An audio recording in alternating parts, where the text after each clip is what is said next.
What's up, guys, and welcome back to the channel. And in today's video we got the pressure rankings back. I missed UFC 321, the Abu Dhabi card. I think I just went out, so I was too tired. I got back too late and I was just tired and I couldn't be bothered. But we got him back for this card because this is a great card, phenomenal card. And yeah, we got to bring the pressure rankings back. If you're new to the channel, which I'd be surprised because I don't think YouTube is showing my videos on the algorithm, so comment if you've never watched one of my videos before and you're only just seeing my channel now, because something tells me YouTube is not displaying my videos publicly, except on subscriptions feeds, because my views are in the bin. But maybe my channel's just dead, who knows. But anyway, if you are new here, please subscribe. I've been stuck on 15.5k subs for months now, almost. So we're trying to revive my channel. But pressure rankings, we basically just discuss every key fighter on the card and discuss who is under more pressure, who's under the most pressure, how much pressure are each fighter or is each fighter under. We talk about the stakes, what's on the line for these fighters with a win, or what is going to cost them with a loss as well. And especially for this card, I was going to make it two separate videos, but I was really tired yesterday and I needed sleep, so I was like, fuck it, I'll just merge them into one. Because I was going to do a video talking about the different aspects, or like the different paths or options, I should say, for who is going to get the next welterweight title shot. I was going to do a sort of title map 170 picture video and kind of break down every single possible outcome. Now we're just going to be doing it in a lot more simple way, so it's not going to take up as much time. I'll chuck it in after the Prates and Leon Edwards segment in this video. Anyway, like and subscribe, follow the IG and the Twitter, Left Lane MMA. Trying to hit 1k on IG, trying to hit, I guess, 500 followers on Twitter would be cool. So yeah, go follow me there, and you can DM me and shit. I respond to DMs, so if you want to just spam me with IG reels, like I'll probably just like heart all of them and just say like, yeah, bro, that was good. I don't know. Anyway, people have just forced relationships with me. Like my viewers and subscribers that message me on Twitter and Instagram have just managed to like have like somewhat personal relationships where I know information about them because I just respond to DMs.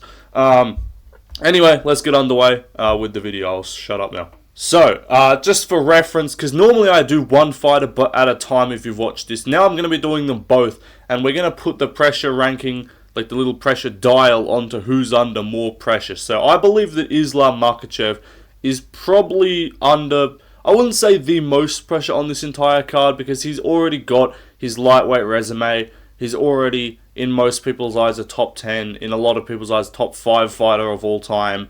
Obviously, the old heads are going to be like, oh, I don't know, if he wins this weekend, he might be knocking on the door of that top 8. You know, he might overtake fucking, I don't know, Royce Gracie. Like that's what the old heads will tell you. But most people are considering this almost like GOAT status on the line for Makhachev. Like I've got him like probably 4 or 5 all time. 3, 4 or 5, I think. Can't have him. I mean, if you want to exclude Jones, you can have him 1 or 2.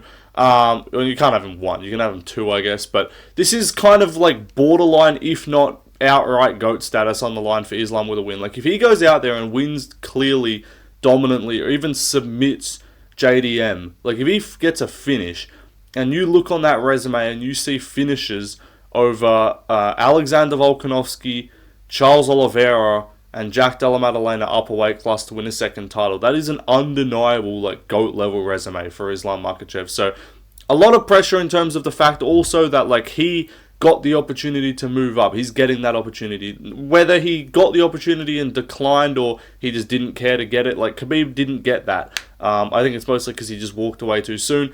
But this is kind of Islam's opportunity to separate himself from Khabib. And even though I think most people believe on resume he is above Khabib all time, with an extra title defense as well, plus his wins are just better with the Volk and the Oliveira wins especially. This is to really like even solidify, even with the casuals or the Khabib fans that are still like, no, Khabib's the GOAT kind of thing. Like this is to solidify, kind of put himself above Khabib. Even though Khabib's obviously always going to be more famous, there's never going to be like more people are always going to know who he is. This is like to really cement that, to cement top 3 or top 2 or even GOAT status, as I said.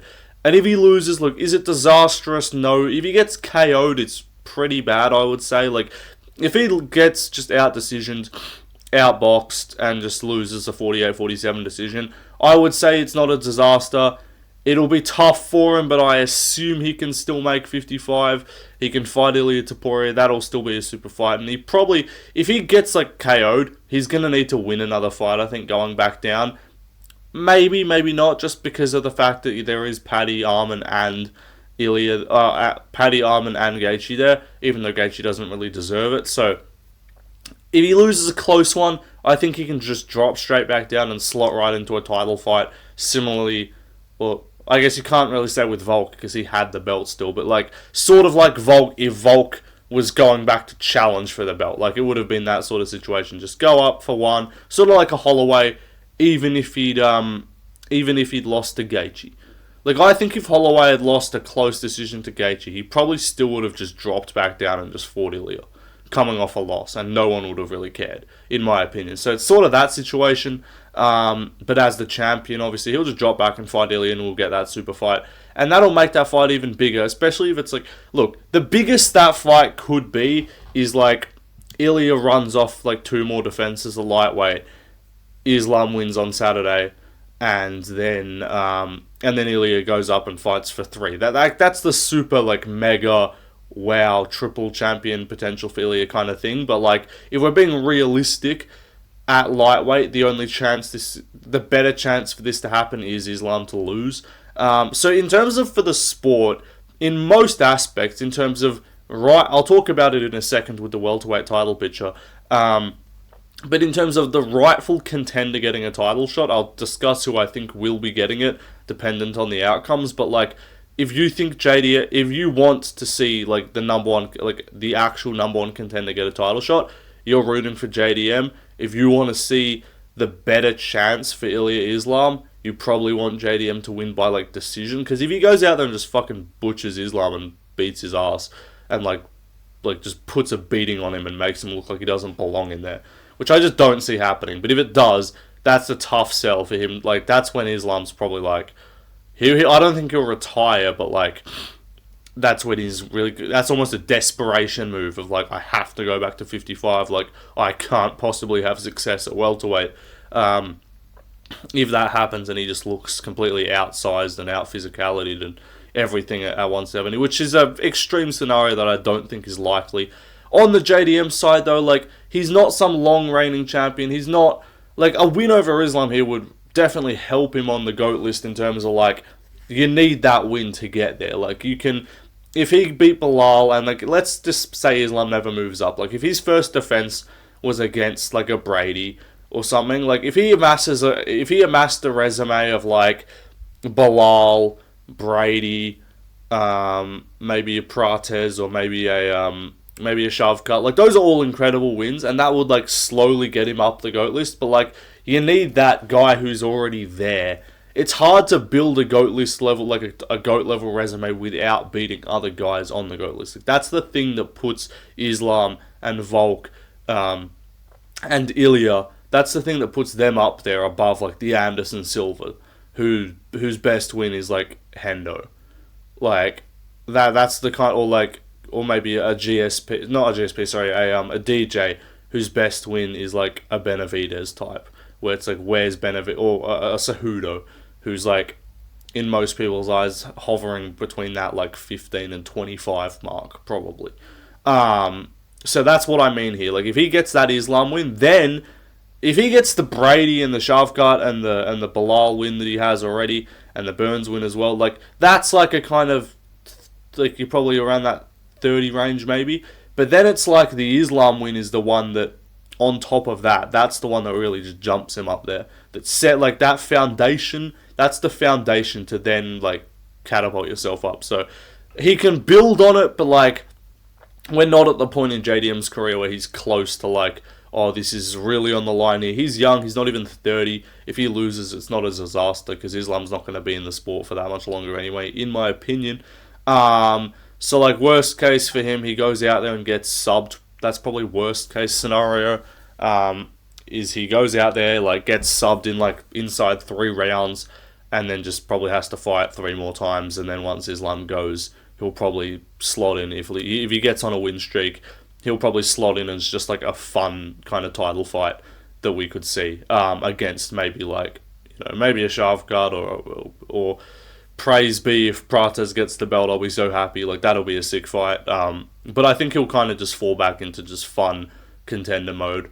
Probably main event a bunch of fight nights in Australia. Like, that's kind of like the pathway for him if he's not going to be a champion, which is just as good in my opinion. Like, I know it's he's fun as champion. Like, that's cool, but JDM's not a guy who I think I'm like desperate to be champion. Like, I think his value to the company is the same regardless, because he's always just going to be in good fights. Anyway, though, let's move on. Let's talk about the co-main event. So the co-main event, again, I don't actually have like I can't adjust this scale. This is just what the image looks like. So this is not me saying like Weili's under the same pressure as Islam, but I do think she's under a bit more pressure here. I think like the conception of like the fight, because I think a lot of people's problems, like I think a lot of the kind of the shitty old head unk media that talk about MMA, like I hear a lot of them and they complain about the double champ fights of just like it's meaningless.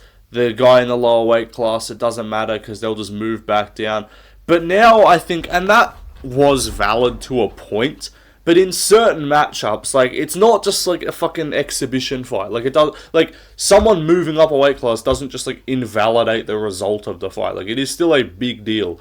Now they've kind of made it feel a bit more real and a bit more like kind of super fighty, with the fact that it's like you got to drop your belt. Like, you got to move. If you're moving up now, you're dropping the belt. Now, is it kind of all fraudulent in the way that they would just move back down and immediately get a title shot? Like, a little bit. Like, if Ilya decided for some reason to go back to featherweight, he's getting an immediate title shot. If Weili decides to go, if Weili loses, I don't care how she loses. If she gets beaten up in 50-45, she can drop back down tomorrow and whoop Dern's ass and get the belt back, and no one would even consider otherwise. Like, if Islam loses to JDM in 95% like of possible ways the fight could go, I think he'll just drop back down and fight Ilya. So it's not like the days of like the Adesanya moving up and just fighting Blachowicz and no one gave a fuck and everyone just forgot that loss is on his resume. Like, that was his first defeat in professional mixed martial arts, and just no one cared because it was like, oh, you moved up, and Izzy built in the cope for his fan base to use of weighing under the weight limit to be like, he cut no weight, Izzy walks around at 195. It's a fucking lie, by the way. He cut weight deliberately to weigh in 10 pounds lighter so he could just have an inbuilt, like, yeah, I was way smaller, dude. That's a fact, by the way. We've seen Izzy's weight before. It's well over 200 pounds. So I find that really funny, of the cope that people, like, when I fucking debated Kenny Okoye and he acted like Izzy, and I was like, alright, well then how come Pereira moved up and beat Jan and Izzy got his ass whooped and got 49-46? And he's like, doesn't even count, Izzy's a middleweight and he was underweight. I'm like, oh, shut up. Like, you're a fucking idiot.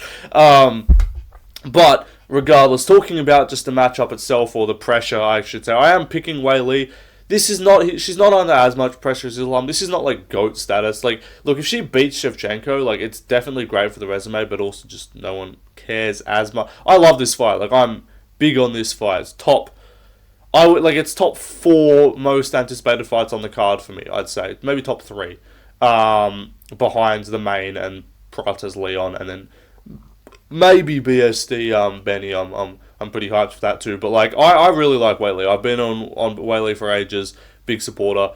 But if she loses this, like, it's not crazy. Like, it's not like people are just like, Lucas Tracy is not making fucking hour-long videos putting you as like the second greatest fighter or the greatest fighter of all time. Correct me if I'm wrong. I think he did his latest one. He had Islam as the GOAT, despite nothing changing. Like, Islam didn't fight since his last GOAT list, and he moved him up. Which I found funny. That's a Lucas Tracy special. Where is that man though? Over under 11 and a half days post 322 for him to come back and make a video, and it'll be a GOAT list. Odds on Lucas Tracy's first video back to be a GOAT list, minus 700. Especially if Islam wins. But, what else? Like, Shevchenko, she's got her resume. I think it's also the age as well.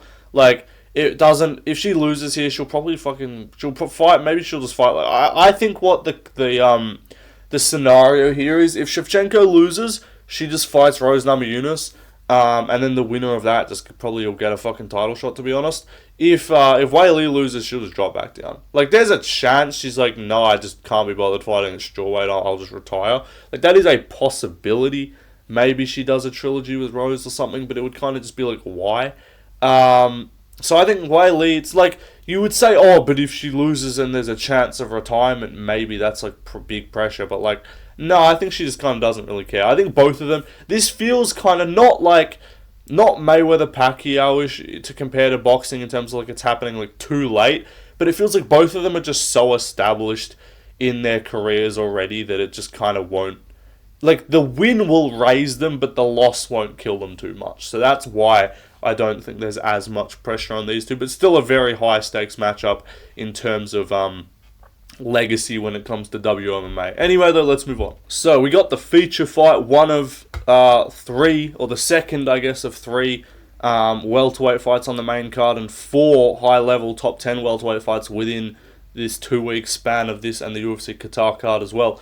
Sean Brady, Michael Morales. I think undoubtedly there's more pressure on Brady. He's the less promotable guy. He's the less exciting style. He's further along in his career as well. So just all aspects of this fight. He's the one fighting back. He's the favourite here as well. Like, all aspects of this is kind of just like, not Brady's expected to go in there and run him over, and if he doesn't, he's a bum. Like, I think everyone recognises there's a lot of danger in this fight, and he's getting credit for taking it, which is why, like, it won't kill his career if he loses. But, like, if he goes out there and gets thumped up and finished in the first round and gets his takedown stuffed by Morales and just whooped up bad, like, it's kind of tough to see him get back to a title shot, because, yes, he looked so good against Leon, but are we looking too much into the fact that you beat Leon? Like, I think we'll see a bit from Leon Prates. Like, it's not quite the same. Like, if Prates was a grappler and he also just went out there and ragdolled Leon, we kind of have... Then I low-key just... Like, if Prates goes out there and takes down Leon Edwards, I will say here, this is an automatic pick flip to Michael Morales if Prates takes down Leon during their fight. I will automatically... That will trigger an automatic pick flip to me picking Morales over Brady, because like that would then tell me like, alright, we looked too much into Brady looking like a world beater against Leon. Leon's just a bitch and a ragdoll, and he gets fucking tossed around like a little boy anytime he fights a grappler who puts pressure on him. Alright? That will happen if Leon's grappling is proven to be that bad. If Leon goes out there, I really don't want it to happen, but if Leon goes out there and just shuts down, takes down, beats up Prates, and just looks real good, like 30-27s him, then I'll be more confident in Brady, because I do think this is a matchup he can win. Morales has been taken down. Like, he looks like the kind of guy who'd be like a bit of a brick wall, but then at the same time he also looks a bit, not like style wise, but like, I'm trying to think of a comp, like maybe a little bit Talbot-ish, you know, with a bit of the zest, the striking, or a lot of the zest, you could say, like the striking prowess, I guess. Promotable, kind of like fashionable guy, I guess you could say. UFC clearly getting behind them, and if he, but then like I can kind of get, I'm kind of getting Talbot, Barcelos, visions here. Now he's an underdog, so I think that's it wouldn't be like a, oh my god, he just did that to him, but yeah, I think for Morales though, like you just beat Burns, you beat old Magny. Yeah, but like his wins aren't that good, if we're being honest. That's kind of why, like, I really like all the vibes are going Morales. Am I wrong? Let me know in the comments. All the vibes this week, like everything about this is like, dude, pick Morales, you fucking idiot. Because like sometimes I just do that. I pick against logic and it's just right, and then everyone's like, the pick didn't even make sense, it's not even a good pick. But I'm like, I don't care, bro, vibes. Like, I picked, like, the amount of times I picked Guskov just via vibes, like, against Span and against Krylov as well. It's like, logic, he's not good, but vibes. So, like, the vibes are telling me Morales is going to win, But I think I just have to go, like, I'll feel dumb if I pick Morales and he just gets ragdolled. And I think Brady can get to his back and just kind of control him for a fair bit of it. So in terms of who's more likely to get a title shot off a win here, I think it's pretty clearly like I know Dana kind of half bullshitly answered, just said sure when someone asked is the winner getting a title shot. Like, that to me is very cut and dry. Like, you don't need to take that. You take that with a grain of salt. Like, I don't think that's that accurate. But if we're saying best case for either of them, like best realistic case, like best case Brady spinning elbow KOs it. Not going to happen. Best realistic case for Brady is he just goes in there and just subs Morales in the first round. Best case for Morales is he goes out and then KOs Brady in the first round. Now, like, and both of those are realistic, but I think if we're really thinking about what this fight's going to be, I think it's a Brady, like, late sub or decision for him if he's going to win, which I don't think he's, like, going to demand a title shot. Especially if there's other impressive performances. He could get it, for sure, but he's relying on, like, three other fights to go a certain way for him to get it, in my opinion. Morales, though, title shot, like, potentially on the line, but it would feel kind of weird for you to get a title shot off old Magny, old Burns, and then you get jumped up and get Brady and you win and get a shot. But I know people are kind of giving him shit and bagging because he's, like, a little bit zesty, a little bit odd, but, like, dude, I kind of like Morales, man. Like, I think he's good for the division.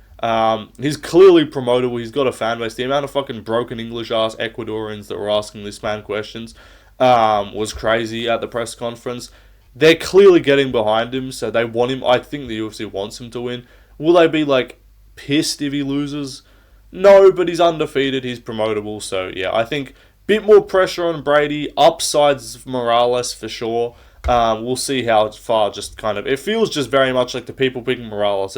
It's Brady got finished by Bilal. Morales is fucking enormous and he's way bigger than him. Like, it's Morales via size and Brady having a questionable chin. Seems to be the pick for Morales, which I could see, but I'm going to go with Brady. Anyway, let's move on. Hey, listen, kids. CP.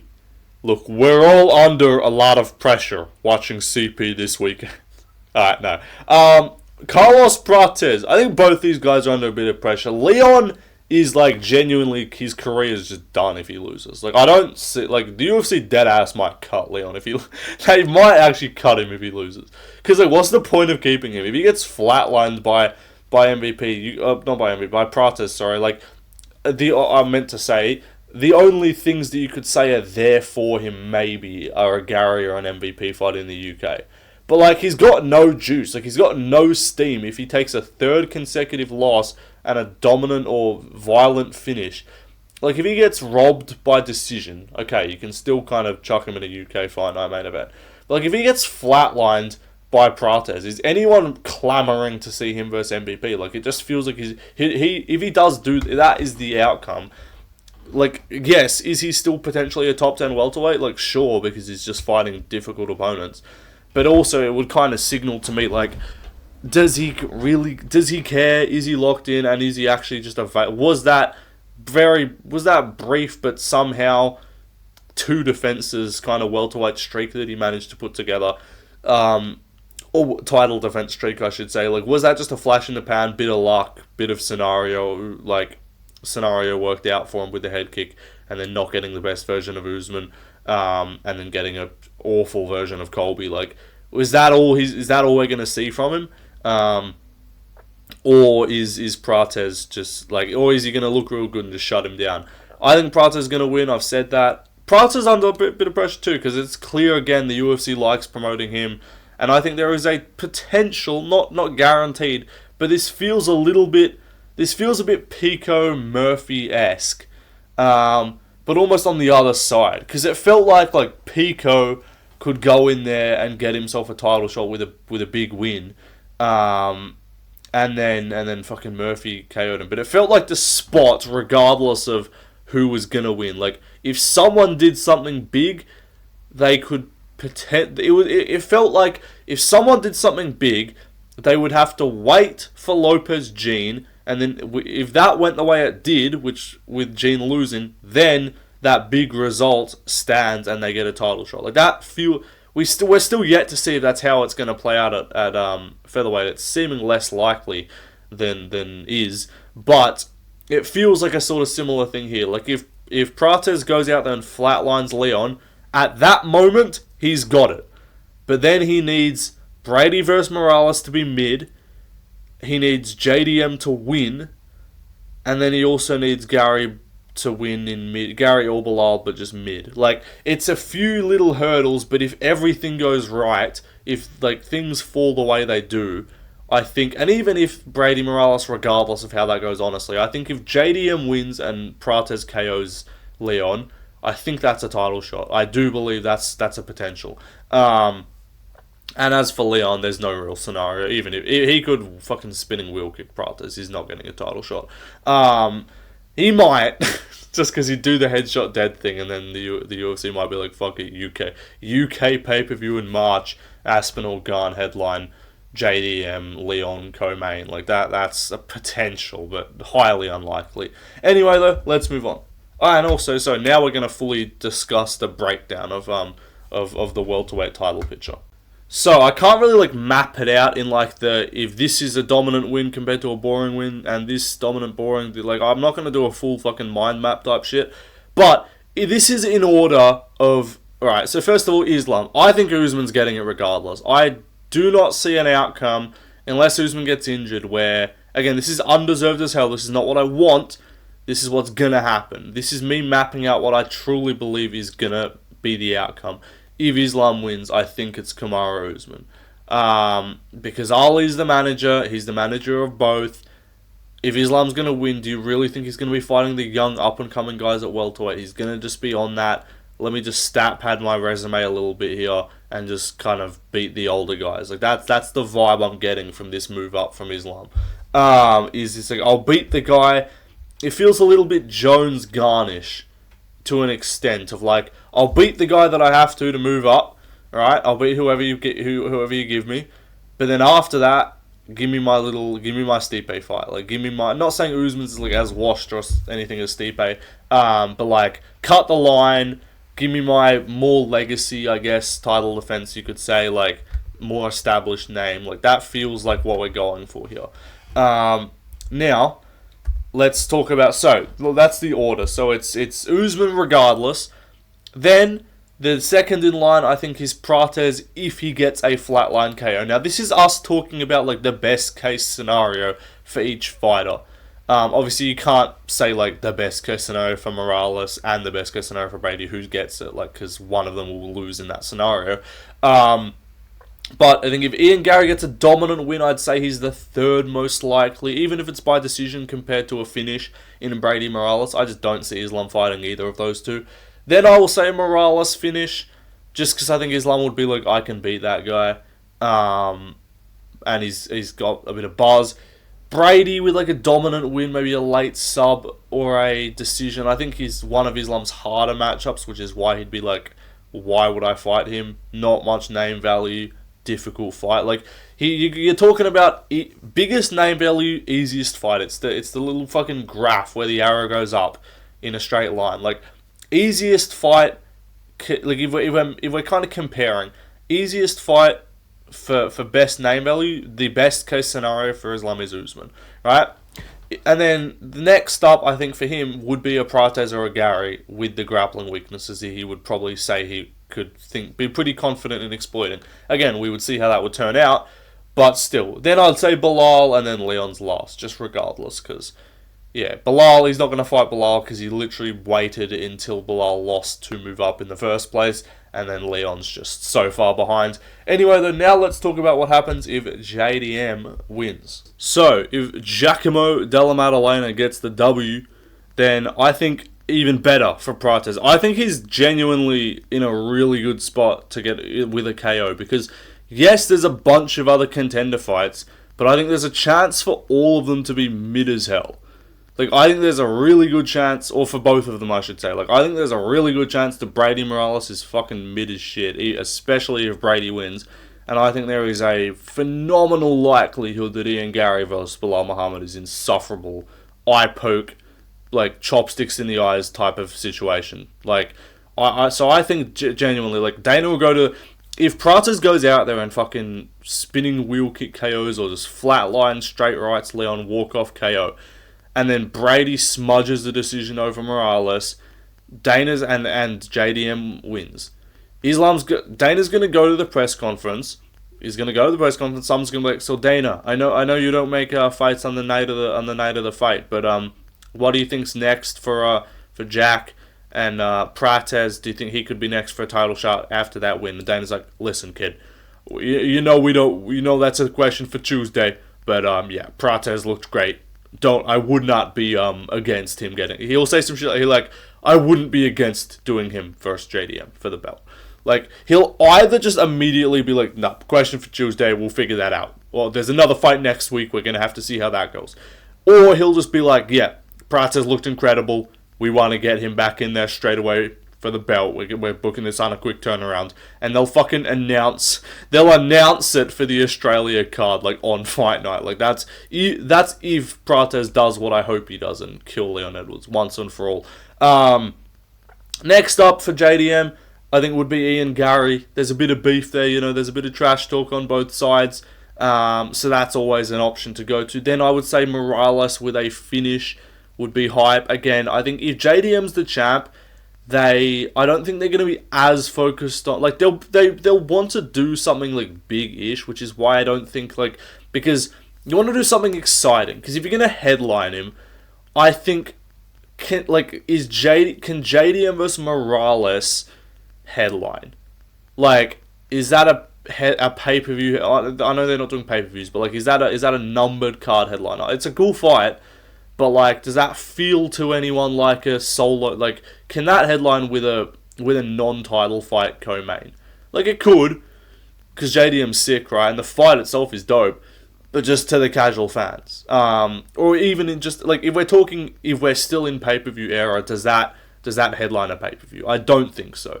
So, like, if they're going to try and do something, if JDM wins, like, he's fun as hell, but he's not a massive star, so they're going to want, like, I think, like, Prates, in my opinion, is a bigger star than JDM. Ian Gary is a more well-known fighter than JDM. So, like, it's going to be one of those two, I think. If either of them win, I think they're next.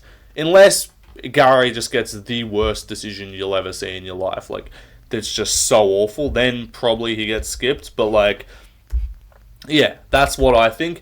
Then I would say a Brady dominant win, just because the fight was booked already. Brady definitely would deserve it more than a Prates with a win. Like, in terms of deserve, it's Brady. Then I'd say Usman again, name value wise.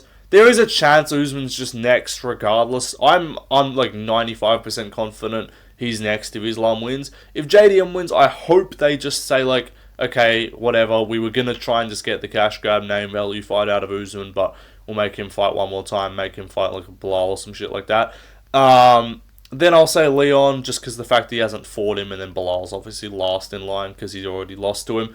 But now let's just move on to the rest of the card, and I'll skim through this because I'm taking way too long. BSD vs Benny, great fight. I'd love to talk about it more, but I've spent 33 minutes on 4 fights on the main card, so I need to get a fucking move on and go to bed because it's 1 a.m. But I'd say BSD's under a bit more pressure. There's more expectations on him. He already kind of had that really sharp climb to a very quick drop, which it now seems like he's starting to rebound from. This would make it a 3-0 2025 rebound, so great year for him if he does get it done here. Benny just looked mid as hell against Moicano, and there's not really many title expectations on him at this point, so wouldn't say much pressure. There's a good chance he might be almost done. Like, if he loses this, it's probably one more for Benny. And if BSD loses this, it's kind of cooked. Like, that's the difference. Is like, BSD's like younger, he's still got time, but he doesn't really have time if he loses. Like, he's got time to keep going with a win here, but like, Dariush ain't getting back to a title shot. Like, Dariush isn't getting, or not back, he never got one, but like, he's not getting back to like the top 3 of the division, there is a potential for BSD to do that. So I'd say he's under more pressure to make sure like this is not just a kind of fraudulent 2-fight rebound streak, given the names that he has fought, which are not the strongest caliber by any means. Roofy's a good win. We're still needing to wait to see how that turns out. like how that ages. We're seeing potential rumors of like a Rufi Quillen fight or something, or a Rufi Moicano fight. Maybe we'll see what happens. But anyway, though, let's move on. Bot Nickel. Bot Nickel is cooked if he loses. Bot Nickel actually might as well just retire in the cage. Lay the gloves down and see if you can get a post-fight interview. If he goes out there and gets split decisioned by Rodolfo Vieira, take the glove, cut the gloves off, lay him down in the cage, and just be like, "Hey, DC, I've had a great career. Hey, Joe, I've had a great career. I'm gonna go on to do better things. I'm happy with my I'm happy with my 3-2 career. Yeah, I'm gonna whatever he was, Pickett, Woodburn, Brundage, Craig.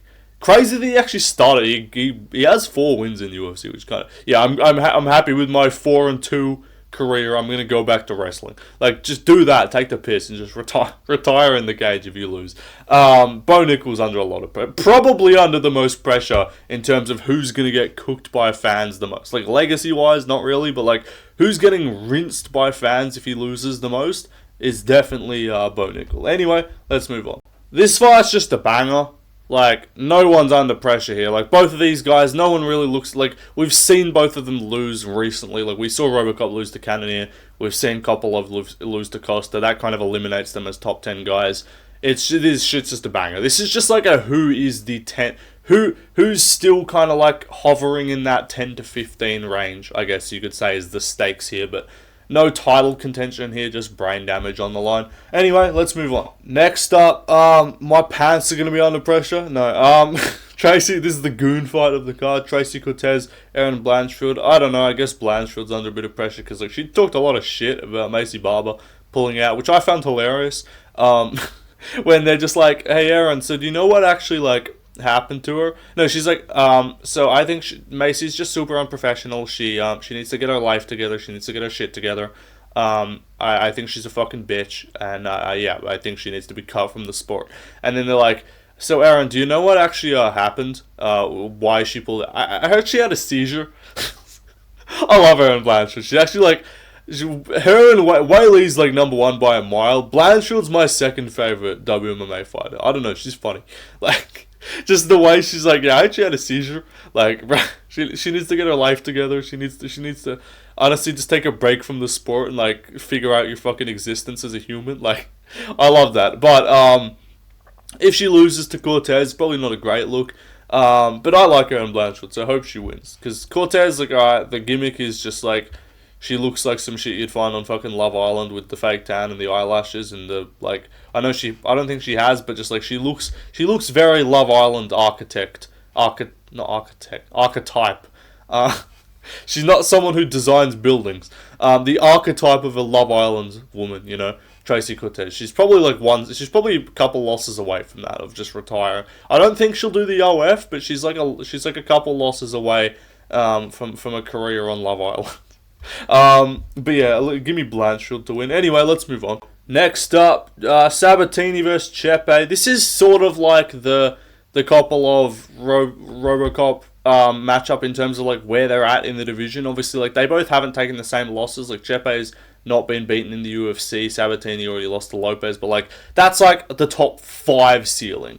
I know he's had other losses but like right now Sabatini looks like he could be a ranked guy. Chepe definitely does. So this is kind of like who's the ranked caliber dude, to be honest. Anyway, let's move on. Now we just got 3 prospects, or 3 kind of the bigger favourites, I guess you could say, on the card, because their opponents, just no one really cares about them. Baisenga Sasakayev, he's under a fair bit of pressure, though, because his debut was kind of mid as hell after getting hyped up a bunch in that, like, in the 4-day span that we had to process his Contender Series debut until he actually fought. This man was, like, the next fucking goat of the sport. Not really, but, like, he was getting hyped up a lot. And then he kind of looked mid as hell. So he needs to go out there and just KO McConaughey immediately. And to make me think he's legit, to be honest. Because McConaughey is not good. Wellmaker, if he was fighting Cody Haddon, I would say less pressure. Because, like, that's a fight that's, like, not... I can't really get mad at you for losing that. Because Cody Haddon's real good. That would have just been a prospect battle there. But now he's fighting some bum. Surprisingly low. He's not actually minus like 2,000 like I thought. I'd be like minus like biggest favorite ever, but like no. Apparently the guy's decent, so it should be a decent fight. And then Dorcas, he's fighting GM3. Like You just have to beat GM3 at this point. You're on your second run in the UFC. You're just done. You're not getting anywhere if you lose. Anyway, though, like and subscribe. Long ass video. Again, I mixed them into two, I guess. So yeah, like and subscribe. Follow the IG and Twitter and shit. Weigh-ins are happening right now. So far, like Islam and Weili and that have made weight. Anyway, goodbye.